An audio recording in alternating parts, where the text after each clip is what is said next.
আসসালামু আলাইকুম প্রিয় দর্শক, এটা অগাস্ট মাসের 1 তারিখ। আজকে গত বছরের এই দিনে এই দেশের পরিস্থিতি কি ছিল একবার কল্পনা করুন।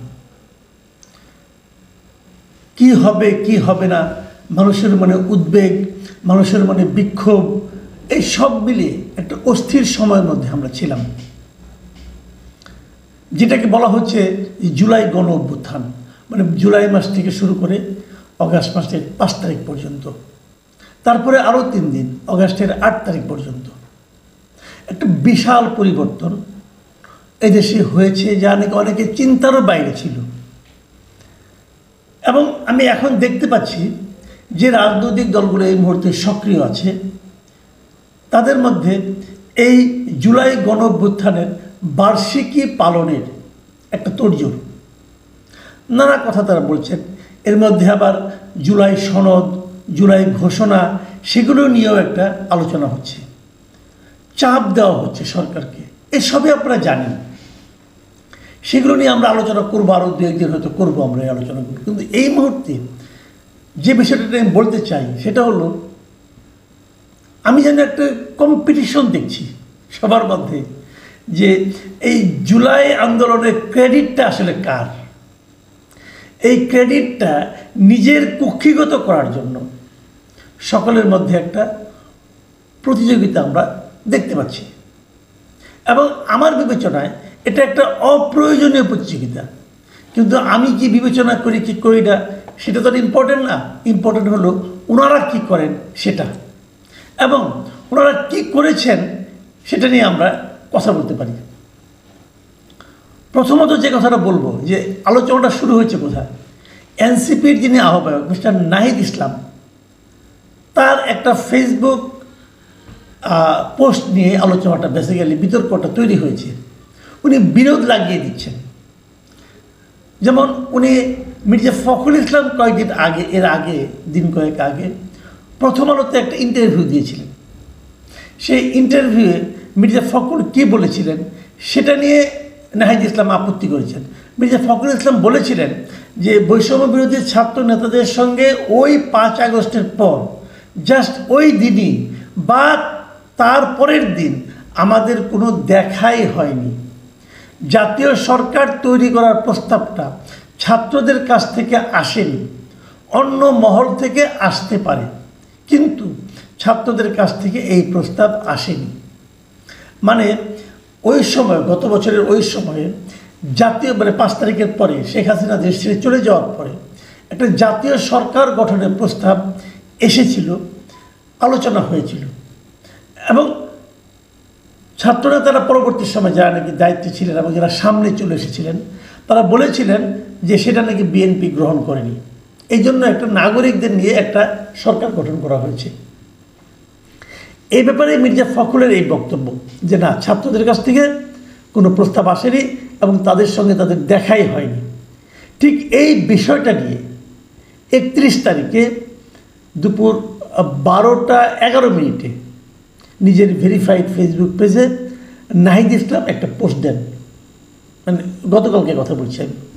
তিনি লিখেছেন যে বিএনপির মহাসচিব মির্জা ফখরুল সম্প্রতি একটা সাক্ষাৎকারে বলেছেন জাতীয় সরকারের কোনো প্রস্তাবনা ছাত্রদের পক্ষ থেকে দেওয়া হয় নাই, অন্য কোনো মাধ্যম থেকে এসেছিল। তার এই বক্তব্যটি সত্য নয়। তবে মির্জা ফখরুল যে কথা বলেছেন সেটাকে অসত্য বলে অভিহিত করছেন নাহিদ ইসলাম।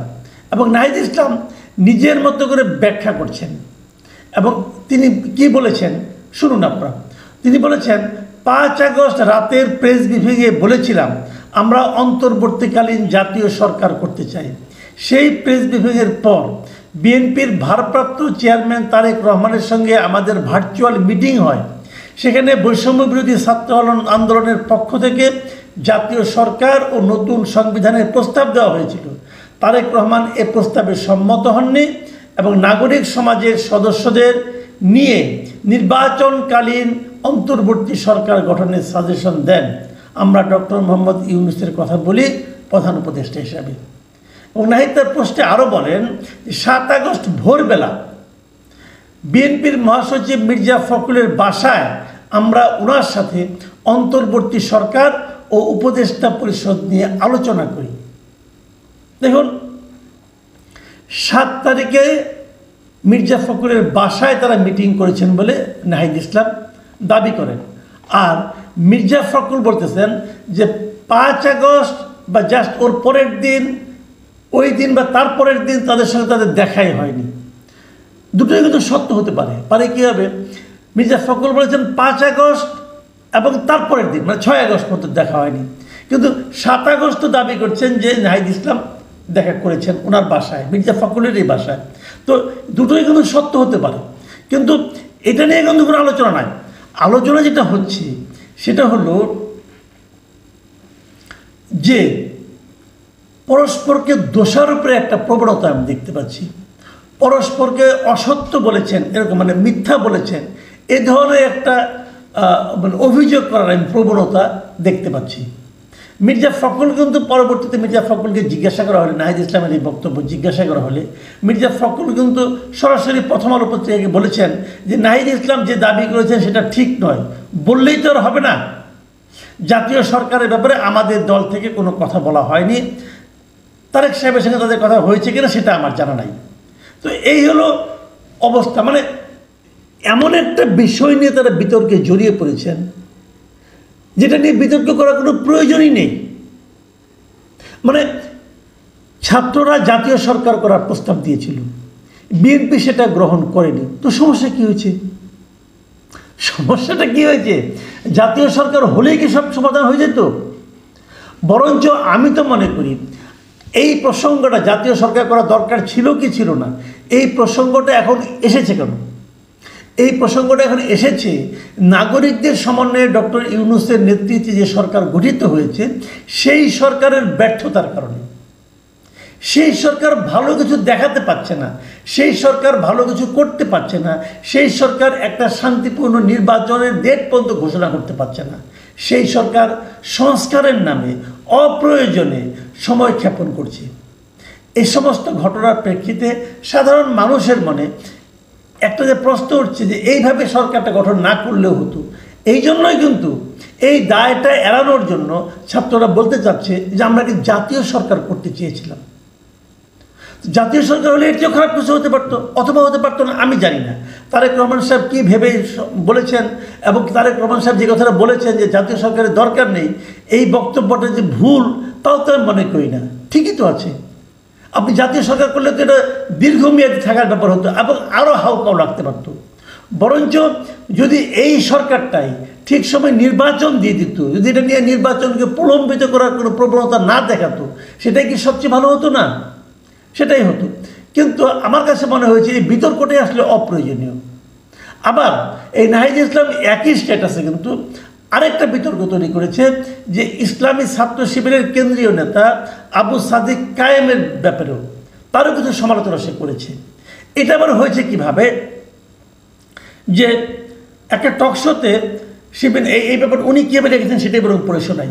উনি বলেছেন যে শিবির নেতা সাদিক কায়েম সম্প্রতি একটা টকশোতে বলেছেন ছাত্র শক্তির গঠন প্রক্রিয়ায় শিবির যুক্ত ছিল, শিবিরের ইনস্ট্রাকশনে আমরা কাজ করতাম, এটা মিথ্যাচার। তার মানে সাদিক কায়েম একটা মিথ্যা কথা বলে। সাদিক কায়েম কোনো একটা টকশোতে এটা হয়তো বলতে পারে। এই বিষয়টা নিয়ে আবার দেখলাম যে প্রবাসী সাংবাদিক জুলকারনাইন শাহের তিনিও আবার সাদিক কায়েমের পক্ষ নিয়েছেন কিছুটা। তো এইরকম যে ব্যবস্থা, এটার মধ্যে কি আছে? এবং উনি ব্যাখ্যা করেছেন যে তারা যখন ছাত্র শক্তি গঠন করে সেটা কারা করেছে, তারা একটা প্রতি সপ্তাহে একটা বৃহস্পতিবার একটা মানে আপনার বৈঠক করতো, একটা আলোচনা করতো। সেই আলোচনার থেকে ওখানে যারা বসতো তারা, তারপরে আপনার ওই যে নূরের যে সংগঠন ছিল সেখান থেকে যারা বেরিয়ে এসেছিল তাদেরকে মিলে ওনারা স্টাডি সার্কেলের লোকগুলি মিলে তারপরে তারা সেখান থেকে এই ছাত্র শক্তিটা গঠন করে। হতে পারে গঠন প্রক্রিয়া, সেই গঠন প্রক্রিয়া সাদিক কায়েম যে ছাত্র শিবির ছিল কি ছিল না এটা নিয়ে বিতর্ক থাকতেই পারে, কিন্তু প্রকাশ্যে এটা নিয়ে ফেসবুকে স্ট্যাটাস দেওয়ার মাধ্যমে কী হলো, একটা বিরোধ তৈরি হলো। এখন আপনারা প্রশ্ন করবেন, আমি নিজেকেও প্রশ্ন করি যে এনসিপি যে পার্টিটা এরা বিএনপির সঙ্গে বিরোধ তৈরি করছে, এরা ছাত্র শিবির মানে জামাতের সঙ্গে বিরোধ তৈরি করছে, আসলে কি? তারা সবার সঙ্গে বিরোধ তৈরি করছে কেন? তারা কি এত বড় কোনো দল, এত বড় কোনো রাজনৈতিক শক্তি যে এদের সবার সঙ্গে বিরোধ তৈরি করলে তাদের অবস্থান আরও ভালো হবে? নাকি তারা এই দলগুলিকে ছোট করে দেখাতে চাচ্ছে? নাকি এর মধ্যে কোনো নাটক আছে? এটা নিয়েও কিন্তু সামনে এনসিপির একটা প্রোগ্রাম আছে শহীদ মিনারে, সেই শহীদ মিনারের প্রোগ্রামে কত লোক হবে এটা বলা যাচ্ছে না। এখন আমরা অনেকেই বলে থাকেন, এটা অনেকেই নানাভাবে বলেন যে সারা যে দেশের বিভিন্ন জেলায় এনসিপির সমাবেশে যে লোকজন দেখানো হচ্ছে এর মধ্যে নাকি অনেকেই শিবিরের লোক, নাকি এখন শিবিরের সঙ্গে এরকম একটা দৃশ্যত এক ধরনের নাটক করে যে আমরা শিবিরের সঙ্গে বিরোধ তৈরি করলাম, তারপরে শিবির তাদেরকে লোক দিল, দেওয়ার ফলে দেখানো হলো যে আমাদের এখানে অনেক লোক। এটাও হতে পারে, এটা নাটকের একটা পার্ট হতে পারে, আমরা ঠিক জানি না আসলে কি। কিন্তু আমি যেটা বলতে চাচ্ছি, যে বক্তব্যটা আমার মূল বক্তব্য, যেটা বলে আমি শেষ করব, সেটা হলো ভাই আপনারা ক্রেডিট নেওয়ার চেষ্টা কেন করছেন? এই আন্দোলনটা কি আপনাদের ছিল? না, আপনাদের আন্দোলন ছিল কেবলমাত্র এবং কেবলমাত্র যে কোটা বিরোধী আন্দোলন, এবং কোটার দাবি যখন সরকার মেনে নিয়েছিল তখন কিন্তু আপনারা আন্দোলন প্রত্যাহার করে নিয়েছিলেন। এই আন্দোলনটা আপনাদের আন্দোলন প্রত্যাহার হয়েছে, কিন্তু জনগণের আন্দোলন তখনও ছিল। এই আন্দোলনটা আসলে জনগণের আন্দোলন। জনগণ আপনাদের মতো সামনে এসে ক্রেডিটটা দাবি করেনি, আপনারা বাই চান্স দাবি করে বসেছেন। এই হলো কি জিনিস, আপনারা আন্দোলন প্রত্যাহার করেননি। আপনাদের মনে আছে যখন নাকি ছয়জন সমন্বয়ককে হারুন সাহেব তখন ডিবির প্রধান ছিলেন, উনি যে ধরে নিয়ে গেলেন, অথবা ওনারা এখানে তারা যখন গেল তখন তারা কিন্তু একটা যৌথ বিবৃতি দিয়েছিল। সেই বিবৃতিতে কী লেখা ছিল আপনারা দেখুন, যে কোটা সংস্কার আন্দোলন ও তার প্রেক্ষিতে উদ্ভূত পরিস্থিতিতে অনেকেই অপ্রত্যাশিতভাবে আহত এবং নিহত হয়েছেন।